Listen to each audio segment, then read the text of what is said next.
여러분, 하나님께서 여러분을 사랑하십니다. 하나님께서 사랑하셔서 여러분들 이 시간 이 자리에 불러주신 줄 믿습니다. 여러분이 중고등학교 시절에 연애편지 써봤을 겁니다. 연애편지를 이렇게 쭉 읽다 보면 그 안에서 여러분들 무엇을 발견합니까? 어떤 단어를 찾아내죠? 좋아한다, 사랑한다, 이 단어 찾아내려고 처음부터 끝까지 읽어내는 거 아니겠습니까? 하나님의 말씀이 그런 겁니다. 하나님의 말씀 속에 우리는 예수를 찾아내야 됩니다. 왜냐하면 예수님은 하나님께서 우리를 사랑하신 증거이기 때문입니다. 그래서 말씀 속에서 예수를 찾아내는 것이 그때부터 새로운 신앙생활이 시작되는 것입니다.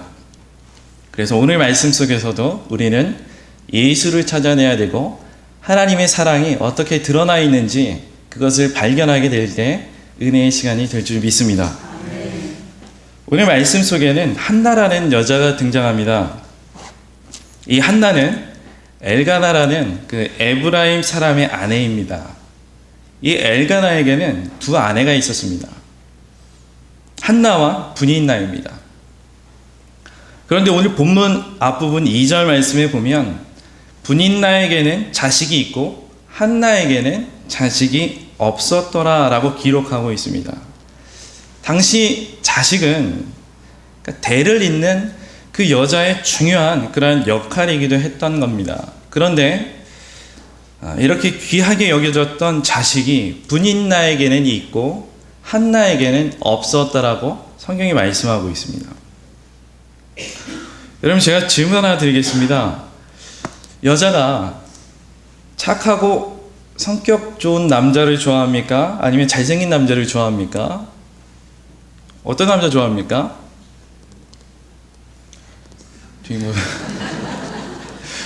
돈 잘 버는 남자요, 이렇게 모두 다요, 뭐 이렇게 얘기하실 수 있겠는데 정답은 뭡니까?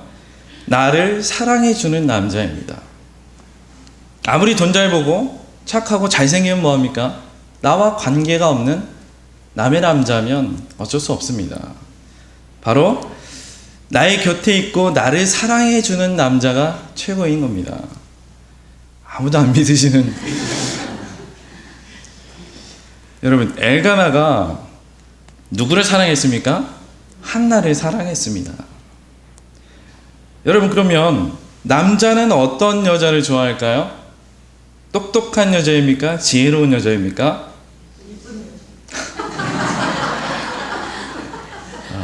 설교를 끝내야 될 것 같아요. 예쁜 여자 좋아합니다. 여러분,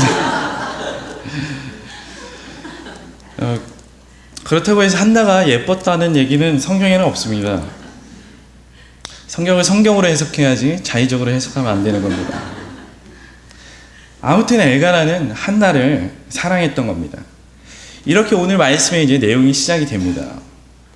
그런데 여러분, 엘가나의 사랑을 받았던 그 여자 한나에게는 치명적인 결함이 있었습니다. 그것은 바로 자식이 없다는 거였습니다. 물론 오늘 말씀이 남녀 간의 사랑 이야기를 한다든지 이 막장 드라마의 내용이 담겨 있는 건 아닙니다. 바로 이 한나가 엘가나로부터 받은 사랑, 그 사랑이 하나님의 백성들이 이제 하나님께로부터 받은 사랑, 그 사랑이 무엇인가 이렇게 드러내고 있는 말씀입니다. 이 말씀 속에 어떤 내용이 구체적으로 드러나 있는지 한번 말씀을 통해서 한번 보겠습니다. 이처럼 엘가나는 한나를 사랑했습니다. 그리고 사랑한다는 표시로 어떻게 했는지 앞부분인 사무엘상 1장 4절에서 5절 말씀을 보시면 4절에 엘가나가 제사를 드리는 날에는 제물의 분깃을 그의 아내 브닌나와 그의 모든 자녀에게 주고, 또 5절에 보면 한나에게는 갑절을 주니, 이겁니다. 이는 그를 사랑함이니라 라고 말씀하고 있습니다. 사랑하면 이렇게 더 주는 겁니다. 엘가나가 누구에게 더 주었습니까? 한나에게 더 주었던 겁니다. 그래서 알 수 있는 것은 엘가나가 한나를 사랑했다는 것이죠. 분인나에게는 눈치채지 못하게 정상적으로 주었습니다. 그런데 한나에게는 더 준 것이죠. 이게 사랑이에요. 또한 받은 쪽에서는 이것을 은혜라고 하는 겁니다. 여러분, 그래서 우리는 하나님 앞에 나아갈 때 싹시나 대가의 개념으로 나아가서는 안 됩니다. 유대인들은 자신들이 열심히 했기 때문에 하나님께 상급을 받고, 유대인들은 자신의 신앙생활을 열심히 영위했기 때문에 천국에 들어가야 된다라고 대가와 삭세의 개념으로 하나님 앞에 나아갔습니다. 그러나 성도는 하나님의 자녀이기 때문에 하나님께 사랑을 요구해야 하는 것입니다. 다른 것이죠. 은혜와 이 삭세의 개념은 이렇게 완전히 다른 겁니다. 한나라는 이름의 뜻이 은혜를 받은 여자, 사랑받는 여자, 이런 뜻입니다. 그런데 이렇게 엘가나의 사랑을 받고 있는 한나는 아이를 낳지 못했습니다. 지금이야 의학적으로 다른 방법을 사용해서 그렇게 힘을 빌려보겠지만, 당시 아이를 낳지 못한다는 것은 불가능한 현실 그 자체였던 겁니다. 그런데 여러분, 이렇게 한나가 아이를 갖지 못하게 된 것은 성경이 어떻게 말씀하고 있냐면요, 6절 말씀에 보면 여호와께서 그에게 이렇게 기록하고 있습니다. 이 일을 누가 이렇게 만드셨냐면 바로 하나님께서 그렇게 하신 것입니다. 여러분, 여기 안에 놀라운 비밀이 있습니다. 그러니까 성도들에게 있어서 가장 중요한 신앙의 태도는 무엇입니까? 이 역사, 이 세상 역사의 주관자이신 그 하나님을 인정하는 것입니다. 이것이 성도들에게 굉장히 중요합니다. 성경은 끊임없이 하나님께서 이 우주 만물을 창조하셨고 사람을 지으셨고 전능하신 하나님의 허락 없이는 참새 한 마리도 떨어지지 못한다고 하나님께서 말씀합니다. 우리에게 일어나는 모든 일들, 그것은 하나님께로부터 말미암고 있음을 우리는 인정해야 됩니다. 거기에서부터 문제의 해결점을 찾을 수가 있고, 또 우리가 방향을 잡을 수가 있습니다. 하나님의 주권적 신앙, 즉 하나님의 통치를 인정하지 않기 때문에 우리가 문제의 원인도 나로부터 찾게 되고, 문제의 해결 방안도 내가, 하나님이 낄 틈이 없습니다. 우리 실력이 너무 좋아진 겁니다. 성경은 이것을 교만이라고 합니다. 이것을 신앙적으로는 인본주의라고 합니다. 이 세상이 사람 중심으로 돌아갑니다. 발전하면 할수록 사람의 편의를 제공해주고 사람을 가장 위에 올려놓고, 그렇게 세상이 사람을 우상으로 만들어줍니다. 세상이 악하다라는 증거이죠. 오늘 말씀에 의하면 한나의 어려움은 그를 사랑하시는 하나님께서 주신 것이다 라고 말씀하고 있습니다. 우린 성경을 통해 답을 찾고 또 성경을 통해 우리의 인생을 해석해야 하는 것입니다. 그렇다면 이 오늘 말씀을 통해 알 수 있는 것은, 이처럼 하나님은 우리에게 축복만 주시는 것이 아니라 우리에게 어려움도 주신다라는 것을 알 수 있습니다. 우리는 하나님께 축복만 요구합니다. 그러나 성경은 하나님의 사람들에게 필요에 따라서 어려움도 허락하십니다. 하나님은 우리에게 필요를 따라 이렇게 어려움을 주시고, 그 어려운 일들을 통해서 하나님의 일을 행하시기 위한 또 다른 목적이 있다라는 것입니다. 그래서 우리에게 고난과 역경을 때때로 우리에게 허락하시고 불가능한 현실을 우리에게 주시는 것입니다. 오늘 엘가나가 이렇게 한나를 사랑하고, 또 한나는 한나가 처한 이런 어려운 상황은 하나님께서 주셨다라고 말씀하고 있는 것이죠. 하나님은 이렇게 때때로 고난으로 우리의 인생을 세팅하십니다. 아이를 낳지 못한다는 당시의 불가능한 상황을 통해서 이제 하나님의 어떤 일을 이제 계획하고 있는 것입니다. 하나님은 과연 무슨 일을 하시려고 한나에게 이렇게 어려움을 주셨을까요? 여러분들에게 과연 이렇게 불가능한 상황을 하나님께서 허락하신다면 어떻게 여러분들은 행동하시겠습니까? 오늘 말씀에 나오는 한나는 어떻게 했습니까? 한나는 괴로워했습니다. 여성이 아이를 가진다는 것은 위대한 일입니다. 동시에 아이를 가질 수 없다는 것은 당시에는 큰 절망이었습니다. 그런데 성경은 많은 부분에서 이러한 불임과 불가능한 현실을 주고 또 그것을 통해서 하나님의 놀라운 역사를 종종 이렇게 이어가는 것을 볼 수 있습니다. 이것이 하나님의 세팅입니다. 하나님께서 불가능한 상황을 주시고 그것을 통해 이루실 일이 있다라는 것이죠. 이러한 하나님의 역사 앞에 우리에게 요구되는 것은 무엇입니까? 우리의 믿음입니다. 믿음은 하나님을 신뢰하는 것이고 또한 기다림입니다. 하나님을 믿고 신뢰하는 사람이 기다릴 수 있습니다. 그러나 여기 한나의 남편인 엘가나는 기다리지 못합니다. 기다리지 못했습니다. 기다리지 못하는 것은 믿음 없는 것이며 또한 악한 마음입니다. 여러분, 아브라함은 하나님의 약속을 기다리지 못하고 그렇게 믿음 없이 행동해서 이삭이 이스마엘 된 것입니다. 이스라엘 백성들은 하나님께서 왕 주심을 기다리지 못하고 우리가 왕이 없어서 이렇게 다른 나라에게 침략을 당하고 어려움을 당한다라고 하나님 앞에 계속해서 호소하는 바람에 다윗이 사울된 것이죠. 엘가나도 기다리지 못하고 둘째 아내를 맞으면서 이제 불행이 시작되는 겁니다. 엘가나의 두 번째 아내는 진주, 다산이라는 의미를 지닌 분인나입니다.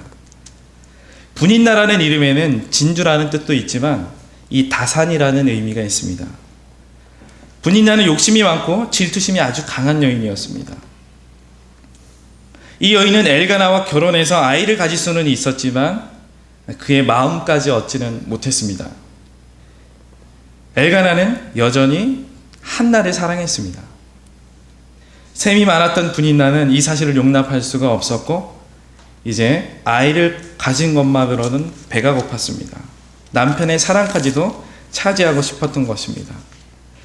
이렇게 욕심 많은 분인나의 사명은 사실은 아이 낳는 것이지요. 그 목적 때문에 두 번째 아내로 삼은 겁니다.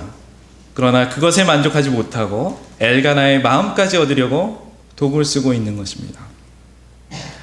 사실 그 원인 제공은 엘가나가 한 것입니다. 하나님의 완전한 방법과 하나님의 때를 기다리지 못하고 인간적인 방법으로 해결해 보고자 이 두 번째 아내를 맞은 것이 오히려 이렇게 싸움과 분쟁을 부추기는 결과를 가져오게 된 것입니다. 한나는 이렇게 분인나의 괴롭힘에 너무 힘들어했습니다. 아이를 갖지 못하는 그 서러움과 열등감에 사로잡혀 있는 한나였는데 분인나의 괴롭힘에 더욱 그 고통이 가증된 것입니다.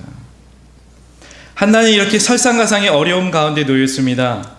아이를 갖지 못하는 여성으로서 너무나 고통스럽고 이 불가능한 상황과 또한 두 번째 아내인 그 분인나로부터의 괴롭힘입니다. 그런데 사실 이것이 한나의 잘못은 아닌 것이죠. 성경 어디에도 그 원인을 한나에게서 찾고 있지는 않습니다. 남편 엘가나에게서 사랑받은 것이 잘못은 아닙니다. 이렇게 아무 잘못도 없는 한나에게 고통과 그 고난의 시간이 시작된 것입니다. 마치 그 죄가 없음에도 불구하고 고통과 고난의 십자가를 지시고 그 십자가에서 고난을 당하신 그 예수님이 생각나는 대목입니다. 예수님의 고난은 바로 하나님의 사랑 때문입니다.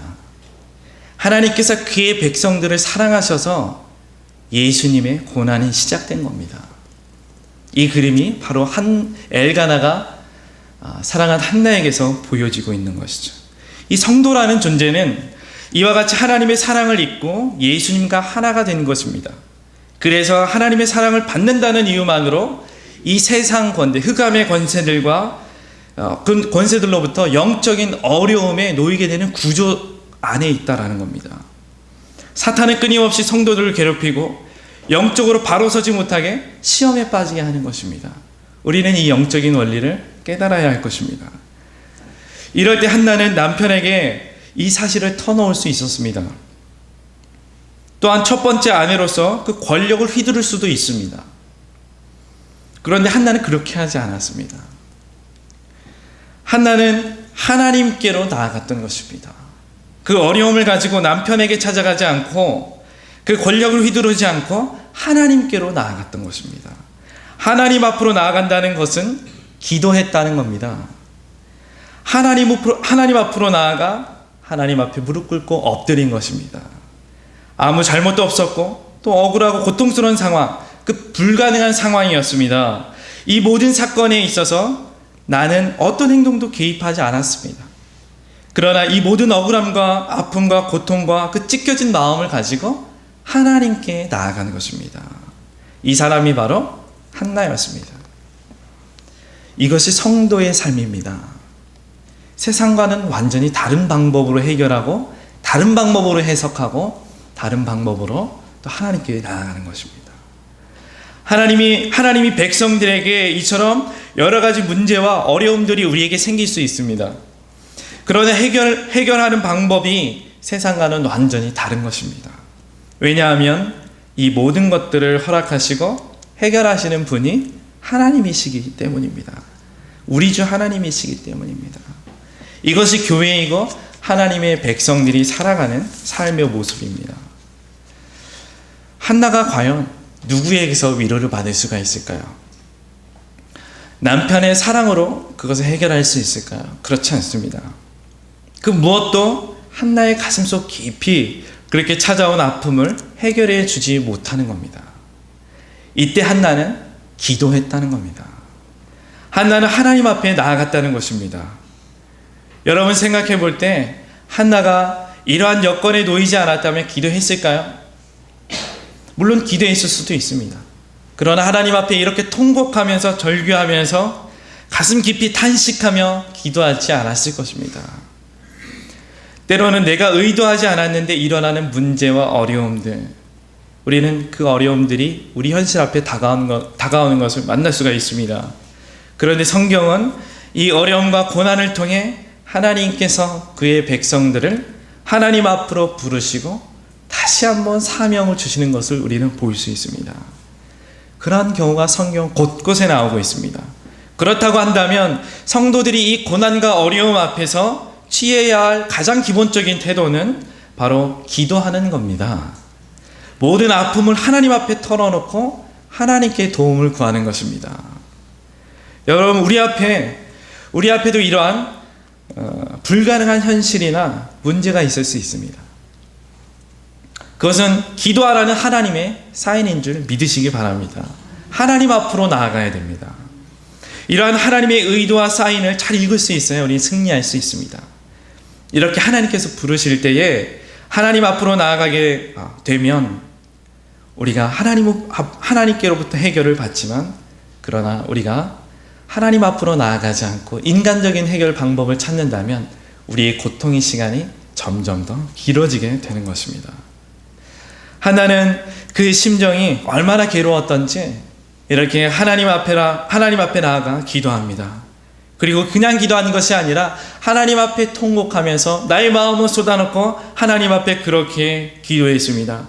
10절 말씀에 보면 한나가 마음이 괴로워서 여호와께 기도하고 통곡하며 라고 기록하고 있습니다. 그런데 여러분 안타까운 것은 이렇게 통곡하며 하나님 앞에 기도할 때에 그러한 한나의 모습을 보고 엘리 제사장은 뭐라고 표현합니까? 술 취했다라고 그렇게 표현하는 것이죠. 포도주를 많이 먹고 저렇게 추한 모습을 추태를 부리는구나 이렇게 보고 있다라는 겁니다. 한나는 어찌나 억울하고 원통하고 격분했던지 통곡하며 하나님께 억울함을 그렇게 호소하고 있는데 그렇게 기도하고 있는데 사실 이렇게 기도하면 우리는 극한 상황으로 이렇게 가면 교양을 찾아볼 수 없게 되는 것이죠. 한나는 이런 울분을 가지고 내 마음을 받아줄 만한 그러한 사람을 찾아간 것이 아니라 하나님 앞에 기도하면서 통곡하면서 나아갔던 것입니다. 통곡하면서 부르짖어가며 하나님께 기도했던 것입니다. 만약 한나가 이런 통곡과 이런 울분을 가지고 분인나에게로 나아갔다면 어떻게 되겠습니까? 아마도 분인나의 머리채가 남아남지 않았을 것입니다. 잡아 끌었겠죠. 새로운 믿음의 역사는 써내려갈 수 없었고 한나의 위대함도 우리는 보지 못했을 것입니다. 그러나 한나는 그 울분을 가지고 하나님께로 가져갔습니다. 이것이 세상 사람들과 예수님 믿는 하나님의 백성들이 가져야 할 다른 태도인 것입니다. 이것이 세상과 구분되는 태도인 것이죠. 그 외에도 가끔 보면 이렇게 성격대로 내 성향대로 또 화끈하게 남자답게 이러한 태도로 행하는 사람들이 가끔 발견됩니다. 그러나 하나님의 공동체는 그런 사람들이 모인 곳이 아니죠. 이런 곳은 그냥 집단이고 사교 모임이고 그냥 조직체입니다. 교회는 하나님의 뜻대로 행하고자 또 하나님 나라의 방식대로 행하고자 그렇게 생각하고 말하고 행동하고자 모인 사람들의 모임이 교회인 것입니다. 거룩한 하나님의 백성들의 모임입니다.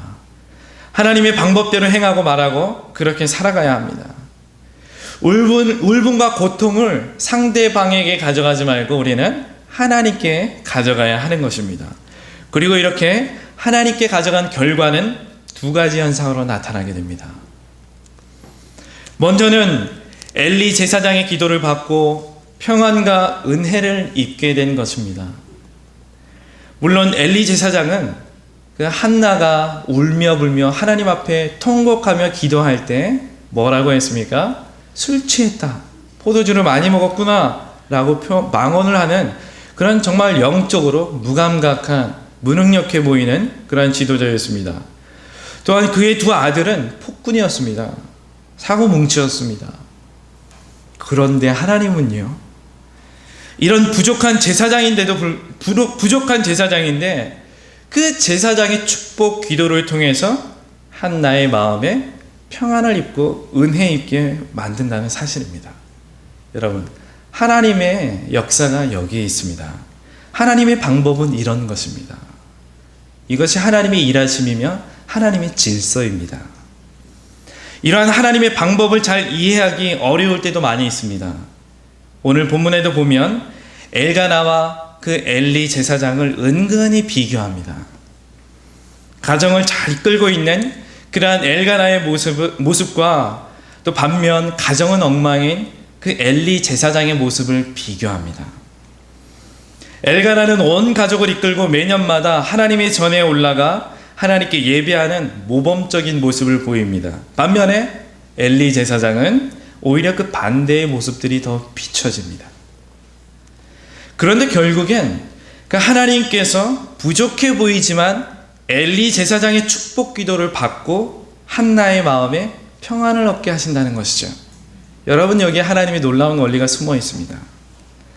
이것을 통해 알 수 있는 것은 하나님의 일하심은 인간의 얕은 지식과 그러한 생각으로 다 판단할 수 없다라는 겁니다. 믿음이 없이는 하나님의 일을 한 발자국도 나아갈 수 없습니다. 여러분, 이스라엘 백성들이 애굽에서 나올 때 바로 왕이 그토록 악하게 행했습니다. 이스라엘 백성들을 괴롭히고 놓아주지 않았습니다. 그런데 성경을 자세히 보면 그 바로를 완악하게 하신 분이 누구십니까? 하나님이십니다. 하나님이셔요. 하나님께서 바로를 완악하게 하시고 이스라엘 백성들을 더 갈급하게 하시고 하나님께서 행하심을 보여주신 것입니다. 이게 하나님의 역사입니다. 그러니까 믿음의 눈이 없이는 하나님의 일들을 절대로 행할 수가 없는 것이죠. 그래서 성도들은 인간적인 시각에서 판단하고 행동하는 사람이 아니라 바로 기도하고 하나님의 뜻을 구하고 성령으로 행하는 사람이 바로 하나님의 백성들인 것입니다. 기도하지 않으면 믿음의 사람이 될 수 없습니다. 믿음은 이와 같이 반드시 기도를 필요로 합니다. 기도 없이는 하나님의 일을 절대로 감당할 수 없는 겁니다. 하나님의 일을 이해할 수 없는 겁니다. 영안이 열리지 않는 것이죠. 그리고 두 번째로는 한나가 이러한 고통을 가지고 하나님께 나아갔을 때 하나님께서 그의 기도를 들으시고 응답하셨다라는 겁니다. 19절에서 20절 말씀에 보면 그들이 아침에 일찍 일어나 여호와 앞에 경배하고 돌아가 라마의 자기 집에 이르니라. 엘가나가 그의 아내 한나와 동침하되 여호와께서 그를 생각하신지라. 한나가 임신하고 때가 이름에 아들을 낳아 사무엘이라 이름하였으니 이는 내가 여호와께 그를 구하였다 함이더라 라고 말씀하고 있습니다. 한나는 인간적으로 불가능한 상황 가운데 놓여 있었습니다. 그토록 고통과 또 수모를 받고 두 번째 아내에게도 괴롭힘을 당하는 그러한 극도의 고통에 시달리고 있었습니다. 그러나 한나는 하나님 앞으로 나아가 기도하고 통곡했더니 하나님께서 그 기도를 들으시고 응답하셔서 원하는 아들을 주셨다라는 겁니다. 근본적인 문제가 해결된 것입니다. 여러분, 답은 하나님께 있는 줄 믿으시기 바랍니다. 여러분, 하나님은 이런 분이십니다. 우리가 믿는 하나님이 이렇게 선하시고 좋으신 분입니다. 아무리 생각해도 잘못한 것이 없는데 풀리지 않는 부분들이 있다면 우리는 그 문제를 가지고 하나님 앞에 나아가야 할 것입니다. 억울함 속에 고통받고 있다면 그것을 가지고 해결해 줄 만한 사람을 찾아가기 전에 하나님 앞에 나아가야 하는 것입니다. 하나님께로 나오십시오. 능력이 그에게로부터 나오는 것입니다. 하나님은 그분을 믿고 의지하는 사람들을 통해서 하나님의 역사를 이루어 가시는 것입니다. 하나님은 한나에게 왜 이런 어려움을 만나게 하신 것입니까? 여러분, 왜 이렇게 고통을 당하게 하신 것입니까? 바로 그에게 사무엘이라는 큰 선물을 주시기 위해서 하나님께서 미리 예비하시고 기도의 자리로 그 고통을 통해서 하나님께서 부르신 것입니다. 하나님의 역사는 이런 겁니다. 하나님은 바로 이 사무엘이라는 아들을 주시기 위해서 이미 예비하셨습니다. 이 아들을 주시기 위해서 한나에게 어려움을 주시고 그렇게 기도의 자리로 부르신 것인데, 한나가 만약 인간적인 방법으로 그것을 해결하려고 했다면 어떤 결과를 맞았겠습니까? 하나님께서 우리에게 요구하시는 것은 믿음으로 하나님께 구하며 선한 것을 주시는 그 하나님 앞에 나아가는 것입니다. 사무엘이라는 이 아들을 그런데 그런 과정을 통해서 하나님께 주신 것이죠. 또한 역사의 주관자이신 하나님은 우리의 입술에서 하나님을 찬양하고 감사하고 고백하게 하기 위해서 하나님께서 주셨다, 인간적으로는 불가능하다, 이것을 우리에게 설명하고 믿게 하시기 위해서, 깨우쳐 주시기 위해서 이 어려운 과정을 만들어 놓으신 것입니다. 이것을 우리는 예수님을 통해서 그의 백성들을 또 교회를 주신 것과 같은 논리가 여기에 숨어 있는 것입니다. 사실 하나님의 목적은 하나입니다. 우리가 예수님 잘 믿는 겁니다. 그 하나의 목적을 위해서 때로는 이해할 수 없는 그러한 어려움으로, 때로는 축복과 성공으로 그의 백성들을 이끌어 가시는 것입니다. 이렇게 얻게 된 하나님의 선물, 그 사무엘은 이스라엘의 초기 왕들을 세우는 일에 귀하게 쓰임받는 그러한 선지자가 되었던 것입니다. 이 인물을 낳은 사람이 누구입니까? 고통 속에 있었던 한나였습니다. 여러분, 우리가 하나님 앞에 이와 같은 불가능한 존재가 아니겠습니까? 죄로 인해 영원히 죽음에 이를 수밖에 없었던 그러한 존재입니다. 그러나 하나님께서 우리를 사랑하셔서 하나밖에 없는 그 아들 예수를 이 땅 가운데 보내주셔서 우리는 그 놀라운 사랑에 힘입어 하나님의 자녀가 되는 것입니다. 한나의 그 불가능했던 어려움은 바로 우리가 죄 가운데 있어서 하나님 앞으로 나아갈 수 없는 그러한 상황을 설명해 주고 있는 것입니다. 결국 하나님께서 한나의 기도를 사용하신 것처럼 바로 예수 그리스도의 십자가 그 희생을 통하여 핍박과 그 불임 그 상황 가운데서 사무엘이라는 귀한 아들을 주신 것처럼 하나님은 이렇게 불가능해 보이는 그러한 상황 가운데 예수님을 통해서 그의 백성들을 만들어내시겠다라는 하나님의 언약의 말씀이 이 말씀 속에 숨어 있는 것입니다. 오늘도 이 말씀 속에서는 우리는 복음을 발견하게 됩니다. 사랑하는 성도 여러분, 혹시 우리의 힘으로 해결할 수 없는 것 같은 그러한 위기와 또 어려움 가운데 있지는 않으십니까? 그것은 바로 하나님의 일하심인 것을 믿으시기 바랍니다. 불가능한 상황과 또 우리의 기도, 이 세팅을 하신 분이 하나님이십니다. 하나님의 선하신 역사가 이 어려운 현실 가운데 숨어 있는 것입니다. 한나는 그 문제를 가지고 하나님 앞에 나아가 이스라엘 왕들을 세우는 귀한 그런 지도자를 낳게 된 것입니다. 한나에게는 그것이 어려움과 고난으로 다가왔지만 그 문제를 가지고 오히려 하나님 앞으로 나아가 기도했을 때 예측할 수 없는 하나님의 놀라운 일에 그렇게 쓰임받게 된 것입니다. 여러분, 우리는 연약하여서 하나님께서 주시는 결과가 구체적으로 무엇인지 다 예측할 수 없습니다. 그러나 한 가지 확실한 것은 그 어려움을 통해서도 하나님께서 무언가 하실 일이 있다라는 겁니다. 그리고 하나님께서 주시는 결과는 항상 선한 것입니다. 가장 좋은 길로 우리를 인도하시는데 우리는 그것을 고통과 어려움으로 그렇게 받아들일 때가 많이 있다는 것입니다. 선한 것은 바로 생명의 역사를 이루어 가시는 것입니다. 예수를 증거하는 것이죠. 그 놀라운 하나님의 역사를 기대하며 온전히 우리 주인 되시는 그 예수님만 붙들고 모든 어려움 앞에 기도하며 믿음으로 승리하는 여러분들 되기 바랍니다. 기도하겠습니다.